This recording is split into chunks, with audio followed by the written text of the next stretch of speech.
All right, Valentine's Day is hard to believe, less than a month away. Now, there's people that say, I know, I'm going to surprise babe. Okay. I'm gonna propose on Valentine's Day. No. All right, number one is kind of tacky because it's Valentine's Day. Everybody's getting married on Valentine's Day. All right, there's 5 tips here for proposing. If you're gonna do it on Valentine's Day, here's how. You don't have any other original date in mind. Here's how you do it. Number 1, do your homework.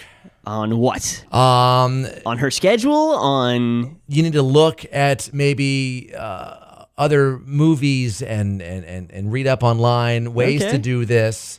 Don't do the whole. You might want to check if one of her friends is also getting proposed to on that day. You don't want to be upstaged by other Instagram look posts. to Hollywood, find some movie clips of proposing and get some ideas about how to do it. All right. Number 2, get the right ring. Yeah, that's something that I haven't thought about yet, but I'm kind of nervous to do it because I'm not really that great at picking out jewelry. Do you ask her best friend? Do you ask her mom? But it's got to be something that's she's gonna have for a long time. Yeah. Do you drop subtle hints and have her pick it out? I'm not sure. Maybe at that point she's starting to drop subtle hints. Ask for help. Yeah. Okay. There you go. But maybe ask a best friend. Like I said, maybe the mom. I was gonna say maybe whoever's her mom. closest to her. Right.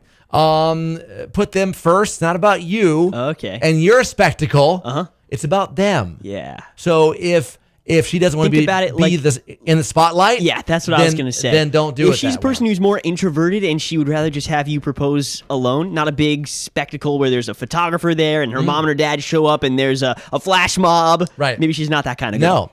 No. And lastly, don't make it tacky. No. Don't. But it's Valentine's Day, isn't it? Tacky already. Well, yes, but it can be done to where it's not this whole. You get down on one knee, you press a button, and 100 doves fly out of the fountain. Music plays. Cupid comes out, fires a bow and arrow right into her butt.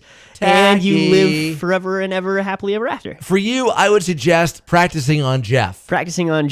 Jeff? Will you marry me? More info on how to propose on Valentine's Day right now at the Mers in the Morning page at yesfm.com. Also, YesFM Facebook and Twitter page.